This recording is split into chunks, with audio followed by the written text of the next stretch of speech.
ఎన్నికలు సమీపిస్తున్నటువంటి తరుణంలో మరొకసారి అదీప్ రాజు గారికి ఎమ్మెల్యే సీటుకి అభ్యర్థిగా కన్ఫర్మ్ అవడంతో అయితే మాత్రం ప్రచారానికి సంబంధించినంత వరకు పూర్తి స్థాయిలో ఇప్పటి నుంచే ప్రారంభించినటువంటి పరిస్థితి, గ్రౌండ్ లెవెల్ నుంచి కూడా పూర్తిగా సన్నద్ధం అవుతున్నటువంటి సిచ్యువేషన్ అయితే కనిపిస్తుంది. దీనికి సంబంధించినంత వరకు ఎమ్మెల్యే అదీప్ రాజు గారు ఉన్నారు. సార్, మరొకసారి అభ్యర్థిగా ప్రకటించడం ఆనందంగా ఉంది. ఎలా ఉంది గ్రౌండ్ లెవెల్లో ప్రిపరేషన్ ఎలా ఉంది? లాంగ్ టైం ఉంది కదా, చాలా లాంగ్ టైం ఉంది.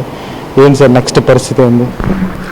నిజంగా ముఖ్యంగా మన గౌరవ ముఖ్యమంత్రి జగన్మోహన్ రెడ్డి గారికి మరొకసారి నా మీద నమ్మకం ఉంచుతూ మరి పెందుర్తి నియోజకవర్గం నుంచి శాసనసభ్యుడిగా పోటీ చేసేటువంటి అవకాశం కల్పించినందుకు జగన్మోహన్ రెడ్డి గారికి హృదయపూర్వకమైనటువంటి పాదాభివందనాలు తెలియజేసుకుంటూ, ఆయన ఏదైతే నమ్మకాన్ని నా మీద పెట్టుకున్నారో ఆ నమ్మకాన్ని వమ్ము చేయకుండా సాయశక్తిలా కష్టపడి మళ్ళీ పెందుర్తి నియోజకవర్గంలో వైఎస్ఆర్ కాంగ్రెస్ పార్టీ జెండా ఎగరవేస్తామని తెలియజేసుకుంటూ, మరి ఏదైతే ఇప్పటికే మనం ఫస్ట్ ఫేజ్ అనుకున్నాం, మరి ఏదైనా ఏది జరిగినా మన మంచికే, ఇవాళ ఇంకా మనకు టైం దొరికింది. మరింతగా ఇంకా ప్రజల్లోకి వెళ్ళి ప్రభుత్వం చేస్తున్న సంక్షేమ కార్యక్రమాలు వాళ్ళకి తెలియజేయడానికి మనకి మరింత సమయం దొరికింది.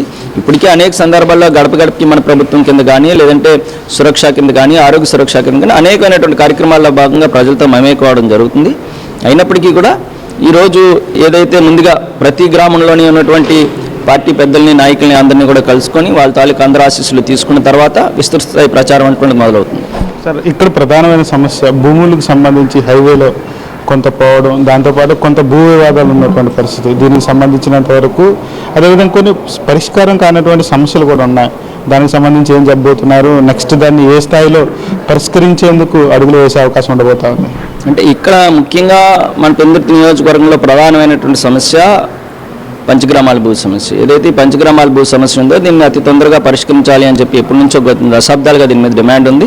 అయితే దీనికి సంబంధించి గత ప్రభుత్వంలో ఉన్నప్పుడు, నేను ప్రతిపక్షంలో ఉన్నప్పుడు నేను నిరాహార దీక్షలు, పాదయాత్రలు కూడా చేయడం జరిగింది. అయితే ఇది ఇష్యూ కోర్టులో ఉంది కదా అని చెప్పి దీన్ని పక్కన పెట్టేసేటువంటి పరిస్థితి కాదు. దీన్ని ఎట్టి పరిస్థితుల్లో ఈ ఇష్యూని మనం క్లియర్ చేయాలి, ఈ సమస్యను పూర్తి చేసే ప్రజల దగ్గరికి వెళ్ళాలనేటువంటి సంకల్పంతో చాలా కష్టపడి పనిచేసినప్పటికీ కూడా కొన్ని అనివార్య కారణాల వల్ల అది కొంచెం ఆలస్యమైంది. దానికి సంబంధించి ముఖ్యంగా గత ప్రభుత్వానికన్నా ఈ ప్రభుత్వం ఎప్పుడు ఏ ప్రభుత్వం తీసుకోలేనటువంటి నిర్ణయం తీసుకుంది. గాజువాక ప్రాంతంలో ఇవాళ జీవీఎంసీ పరిధిలో ఉన్నటువంటి 250 ఎకరాలు సుమారుగా 2,000 కోట్ల రూపాయల ఆస్తిని అదనంగా దేవస్థానానికి ఇచ్చి సమస్యను పరిష్కరించాలి అని చెప్పి ఇప్పటికే మినిట్స్ అవ్వడం, దాన్ని కోర్టుకు కూడా సబ్మిట్ చేయడం కూడా జరిగింది.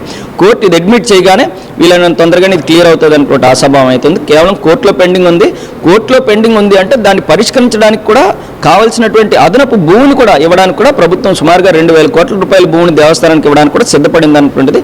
సో ఖచ్చితంగా కోర్టు అడ్మిట్ చేయగానే ఈ సమస్య కూడా పూర్తవుతుంది. తాడికి సంబంధించి తరలింపు దశాబ్దం అయిపోతూ ఉంది. గ్రామంలో ప్రజలు కూడా చాలా ఇబ్బంది పడుతూ ఉన్నారు. పెద్ద తాడి, చిన్న తాడి ఫార్మాసిటీలో మగ్గిపోతున్నాయి. గతంలో సబ్బవరంలో ముఖ్యమంత్రి గారు స్వయంగా చెప్పినటువంటి పరిస్థితి ఇప్పటికీ పరిష్కారం కాలేదు. దానికి సంబంధించి ఫ్యూచర్ స్టెప్ ఏ విధంగా ఉండబోతా ఉంది?